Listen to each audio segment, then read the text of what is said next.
Esse é o podcast Inteligência Jurídica, o espaço do Machado Meyer pensado para dividir com você a nossa visão sobre questões que impactam seus negócios e transformam realidades.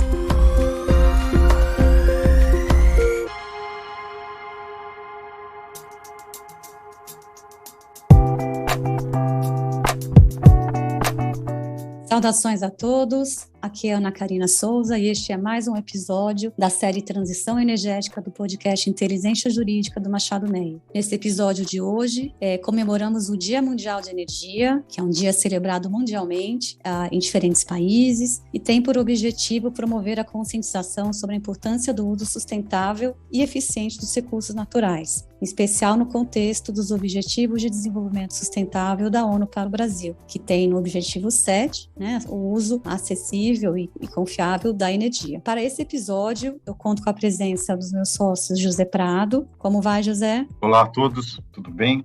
Também conto com a presença da Laura Souza. Como vai, Laura? Olá a todos, obrigada, Ana. E também do Paulo Machado. Olá, pessoal, tudo bom? Bem, para esquentar aqui o nosso bate-papo, a primeira pergunta vai para o José Prado. E Prado, como é que você vê hoje, o atual ambiente de negócios na área de energia? E quais tendências, oportunidades você destaca nesse Dia Mundial de Energia? Bom, Ana, muito obrigado. É um grande prazer estar aqui. Antes de mais nada, eu queria dizer que acho que a gente está vivendo um momento único, que eu já tenho alguns anos de estrada, e o que eu vejo é que o setor de energia está extremamente agitado, A gente está vendo investimento, M&A, enfim, o número de operações que a gente tem no escritório realmente tem surpreendido a gente. E existem várias razões para isso acontecer, Existem algumas mudanças de legislação, que depois a Ana e o Paulo podem aprofundar. Existe um momento histórico da economia, no qual a gente está vendo uma substituição de fontes energéticas para fontes mais eficientes e para fontes mais limpas. E existe também o interesse de alguns consumidores, grandes consumidores, de conseguirem garantir o fornecimento de energia de longo prazo já em determinadas condições pré-estabelecidas. Então, o ambiente de trabalho para o escritório tem sido muito agitado e de investimento e atividades no setor bastante promissor. Então, acho que é um momento muito, muito interessante para a gente. Vamos lá. Não, aproveitando que o Prado já introduziu o assunto, acho que o tema hoje que não dá para falar de energia hoje em dia sem falar de transição energética, Então hoje a gente está passando de fato por um processo bastante inovador no setor. Isso não só no Brasil, mas globalmente a gente tem visto iniciativas aí bastante interessantes para trazer energia limpa para matrizes energéticas.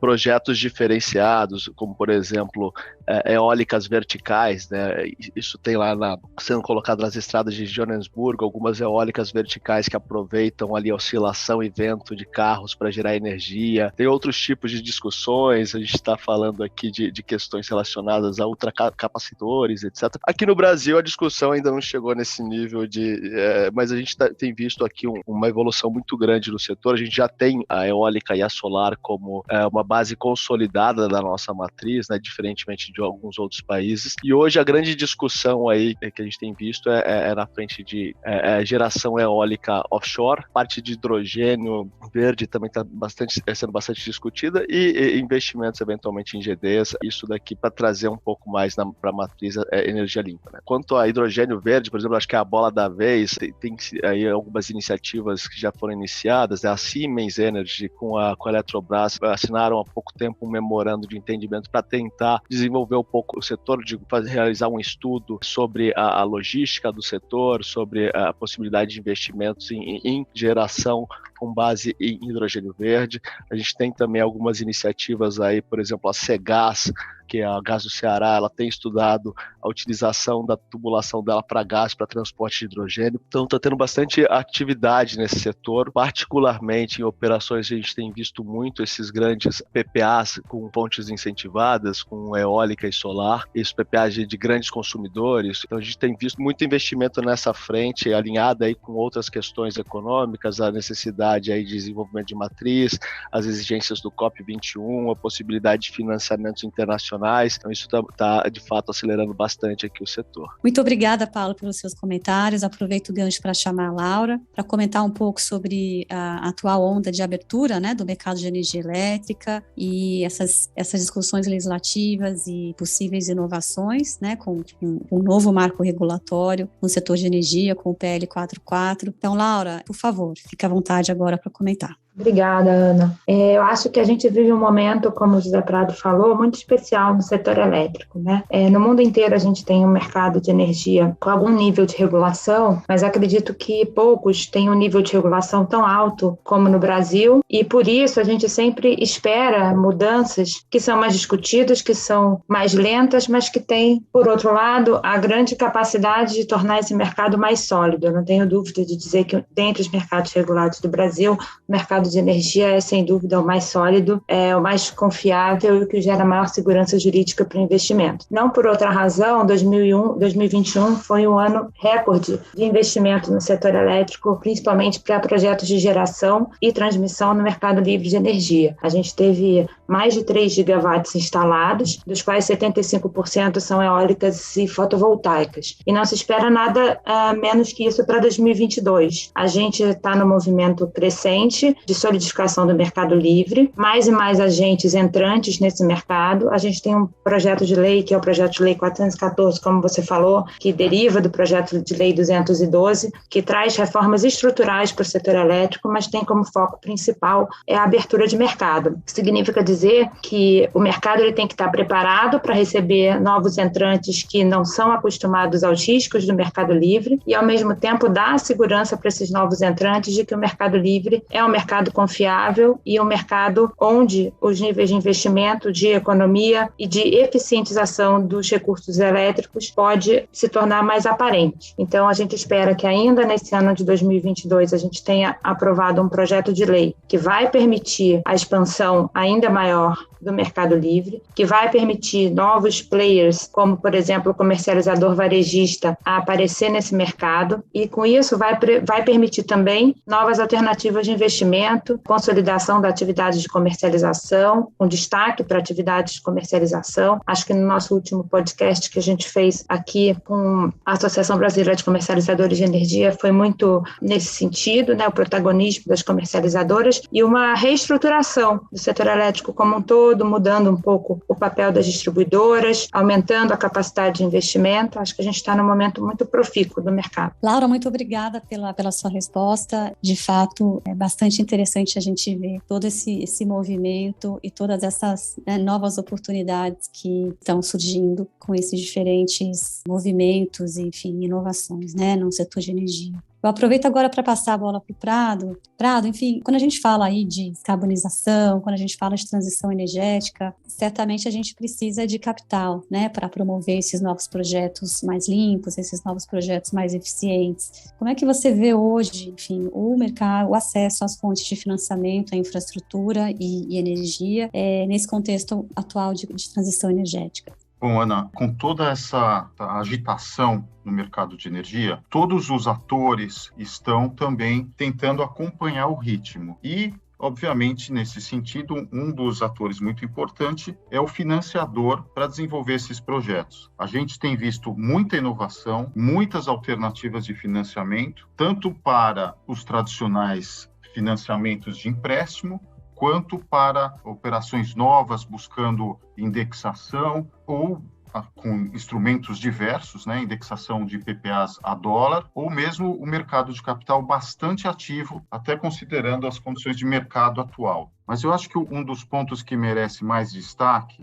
é com relação aos PPAs do mercado livre indexados a dólar e de longo prazo. A gente tem, na nossa legislação, já há bastante tempo, a possibilidade de indexar esses contratos em condições específicas. Mas a gente teve uma alteração recente na legislação, do final do ano passado, com entrada de vigência agora para o fim desse ano, de uma alteração na legislação que deixa mais claro ainda essa possibilidade de PPAs indexados a dólar. E isso tem trazido bastante o interesse de instituições financeiras internacionais, sejam bancos comerciais, sejam até multilaterais. E que para o nosso mercado é muito interessante, porque, primeiro que é mais competição com o mercado local de fontes de financiamento e que eles conseguem trazer linhas de financiamento com custos menores e prazos maiores. E para alguns determinados projetos em que existem exportadores como grandes consumidores, existe o benefício ainda de você conseguir o famoso hedge natural. Você vai ter as suas receitas em dólar e vai ter também as suas obrigações com o PPA em dólar. Então tem sido um caso de bastante sucesso. A gente trabalhou já faz aqui uns 2 anos num caso que teve bastante repercussão. E no momento a gente está trabalhando em diversos outros projetos de PPA em dólar, especificamente também juntando com autoprodução, que é um dos temas que alguns dos meus colegas aqui vão poder aprofundar e dar mais detalhes aqui desse assunto. Muito obrigada, Prado.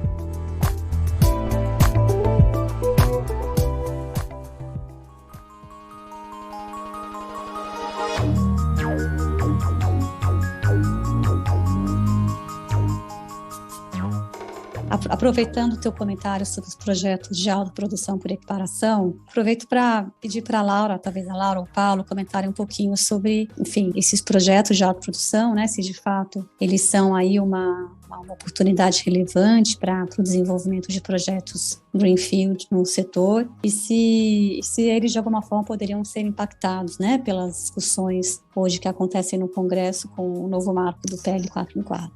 Obrigada, Ana. Acho que eu posso começar e o Paulo me complementa se achar necessário. Sem dúvida nenhuma, os projetos de autoprodução foram a grande fonte de investimento no ano de 2021 para os consumidores eletrointensivos que queriam uma maior flexibilização na gestão do portfólio de energia, né? Como a lei hoje permite que tanto o acionista de uma empresa no setor elétrico, uma empresa de geração, quanto o titular de uma outorga de geração aloquem a energia produzida por esse ativo para o seu consumo próprio e, com isso, se beneficie de isenção de encargos que incidiriam numa transação normal de comercialização de energia, mas que não incidem na autoprodução, e aliado a isso o fato de nós termos tido um hiato nos leilões de energia, que eram uma das principais fontes de investimento para os players investidores no setor de geração, o mercado de autoprodução teve um boom entre os anos de 2020 e 2021. A gente espera que esse mercado continue a crescer, mas sem dúvida nenhuma ele vai ser impactado sim pelas regras do PL 414, se aprovado da forma como está. A proposta da agência reguladora, que foi endossada pelo Legislativo, é fazer uma distribuição ótima desses benefícios, assim como foi feito com a geração distribuída.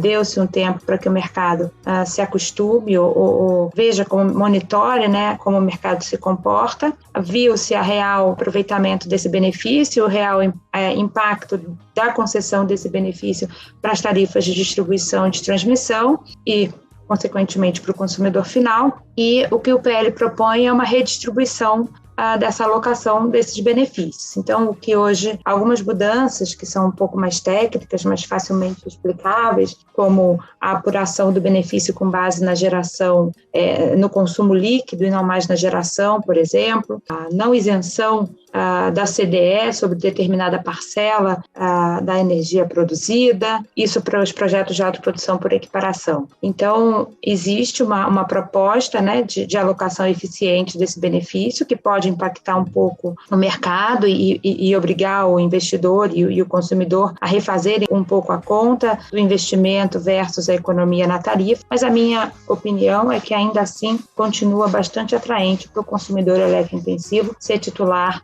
do seu próprio ativo de geração. Laura, obrigada pelos seus comentários. Aproveitando o gancho, você comentou do PL 414, mas entendo que também é importante a gente falar da Lei 14.300, publicada no início do ano e que instituiu o marco legal da micro e mini geração distribuída. De certa forma, a lei ela veio atender os anseios de uma grande parte aí dos players, investidores do setor, de se ter regras mais firmes e regras mais estabelecidas a longo longo prazo que possibilitassem o contínuo investimento, né, em micro e mini geração distribuída. E nesse contexto, Paulo, né, a gente está falando de descarbonização, de metas de redução de energia, de eficiência. Acho que certamente essa frente, né, dos recursos energéticos distribuídos, ela vai representar, acho que um segmento muito forte também na energia do futuro, né? Você gostaria de comentar um pouco, Paulo, esse assunto?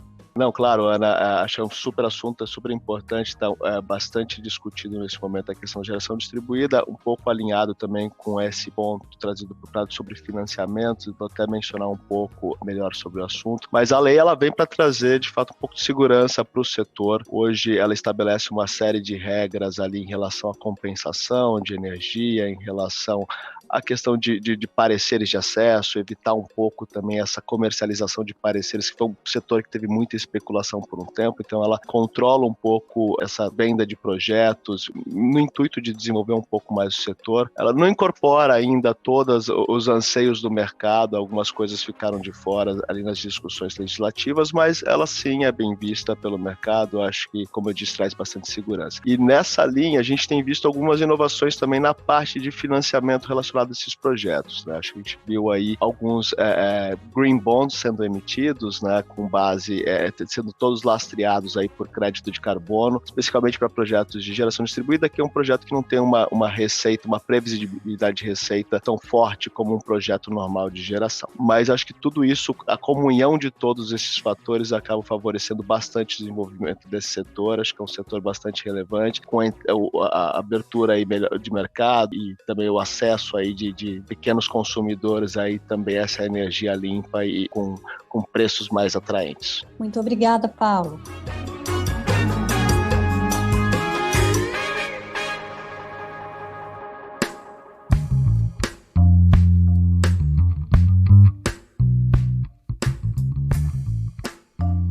Agradeço a participação de todos em mais um episódio do nosso podcast e espero revê-los em breve no nosso próximo episódio. Um abraço a todos e até breve.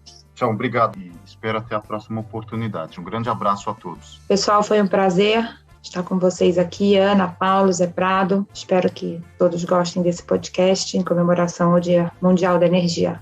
Um abraço. Obrigado a todos, até breve.